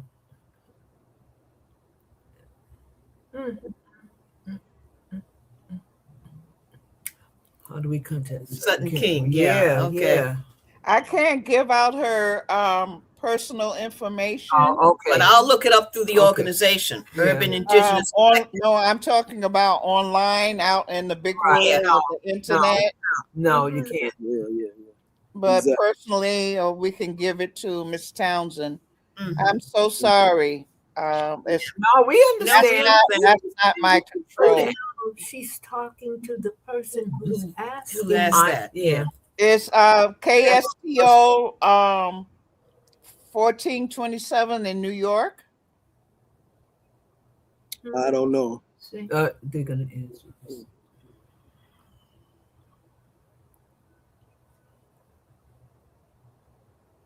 I tell you what you can do. You can look up Urban Collective, Urban Indigenous Collective. Right. That's what we do. Yeah. They were in Instead of her personal email. They were all dressed in black and they were in the back. KSTO 1427. I was a nurses.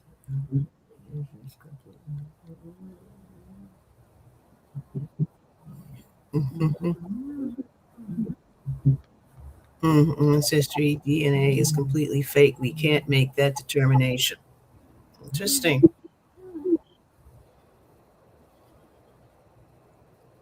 Interesting.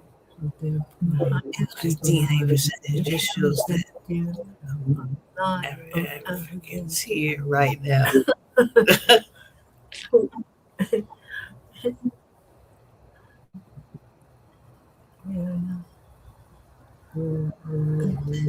are not African Indian people, are Negroid. Wow. Interesting. So what it is too is a lot of this with the DNA, it's not so much that it's fake. It's that they're not, you know, all of this stuff has to be put in its proper perspective. You know, that's what it's about. It's about putting it in its proper perspective and decoding it.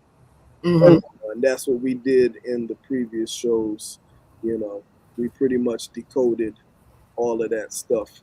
And, you know, with that's all you have to do is go back a couple of shows and look at those, and you get a pretty good understanding of how to decode all of that stuff. Queens magic described the Indian as various shades of brown. Yeah. Yeah. Yeah, Mm-hmm. that's true. Yeah. Yeah. Mm-hmm. Some of those explorers, and I'm talking about some of the famous ones. Verrazano. Yeah, they put in their logbooks that they said we can't tell the black people from the Indian people. They all look alike. Exactly. He said Verrazano talked about he described the Indians of the Carolina coast as being phenotypically not unlike the Ethiopians. Mm-hmm. Yeah. Mm-hmm. Sure did. Yeah. And quite a few, actually quite a few. He went up and down the coast. He saw different phenotypes. Mm-hmm. Yep. Quite a few of those explorers, actually. Mm-hmm. You know. Yeah, because a lot of the Moors were over here. Exactly. I talked about that in the book as well. Yep. Mm-hmm. Yeah, so much so that even who was that explorer? That was what's his name? DeSoto. He said that DeSoto said that he took a look at the customs and mannerisms and even phenotype of his Moors, and he said he believed that the American Indian, that he said he believes that the Moors were the ancestors of the American Indians. I'm paraphrasing. You know, Of them were, yeah. Yeah. I talk about it in the book. I have to go back in the book and he definitely did. Quite a few of those. When you go back and you look at the journals of a lot of these early explorers, you're gonna find that, you know, pretty their descriptions, you know, are pretty much the same. Let me see. God is an amazing God. Well, yes, it's working with tip spears and arrows. Yeah, we talked about copper. Yeah, the copper. Yes, my mother was always telling me about the copper that and my mother would always say, "Oh, the Indians wore a lot of copper," and she had copper bracelets that she was, but she was always mentioning about the copper. Mm-hmm. And it was supposed to help your arthritis. Mm-hmm. Oh yeah, Yeah. They say copper is a healer. Yeah, she was always telling me about that. Yep. Wow. Yep. Yeah, my father, he sells those copper bracelets, and a lot of people were telling him that the bracelets help them with, you know, various arthritis things. Yeah, that's what my mother said. Mm-hmm. Right. Yeah. Mm-hmm. To today. Mm. Yeah. Interesting. I think she was responding to somebody in the chat. Kind of woman. That sounds like Virginia. Virginia. Wow.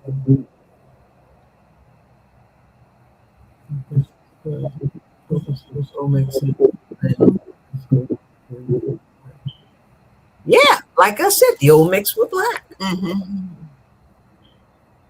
Into the schools, they look black than Indian. Yeah. If you look at the giant Olmec heads. Right. Right. Exactly. It is, you know, really no dispute about it, you know, really. Unless, you know, you do like they say, don't believe your lying eyes.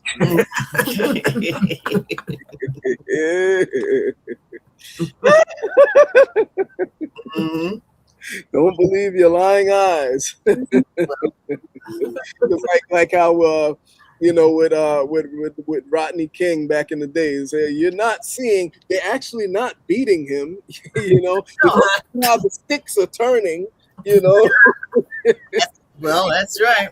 We want us to unsee what we see. Don't believe your lying eyes. Especially today. Especially today. Oh man, I tell you, you can't make this stuff up. No. Not make this stuff up. No. Yeah. Well, it was a pleasure, everyone. All right. And Okay. thank you so much again. Yeah, we went way off schedule, but we were having such a good time. Wait. My big mouth. Well, we hope you enjoyed I it. always have something to say. Yeah. You're supposed to. Yeah, Well, we can make it part 1 and part 2. that's right. Yeah. That's a good one. You can make Part 1 and part 2. That's Oh, right. yeah. That's true. That's us. Yes. Oh yeah. That's true. But Yep. we enjoyed. I'm still waiting to see you again. Yeah, definitely. So we'll make it happen again. Can't wait for the program. Oh my goodness. Wow. Yes. So hopefully we get the audience, and we actually hopefully help to inform the audience and enlighten the audience. That's what we do. We're here to teach and educate, and also, you know, we want to communicate. That's all part of it. Yeah. So maybe before the program, maybe we'll do a show leading up to it.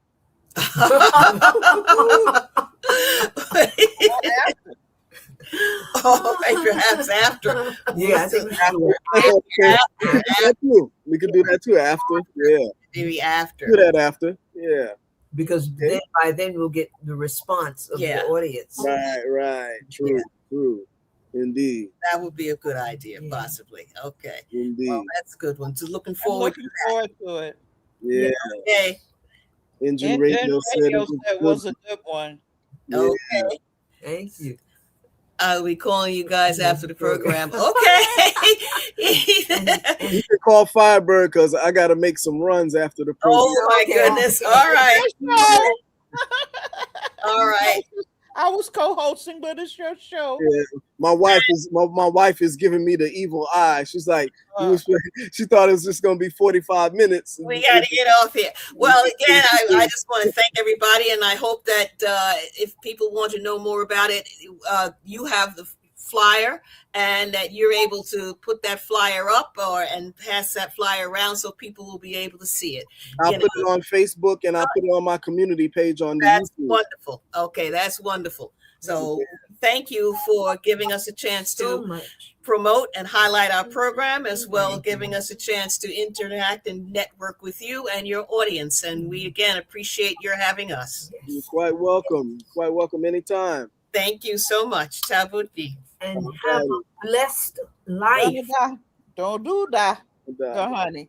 Hey. All right. Da-da-da. Okay. God bless. And I'm gonna close out the show, and I thank everyone for tuning in. Thanks to all who are on the panel discussion and joined us. And I'll say until the next time, Doda da gaha'i. God bless you.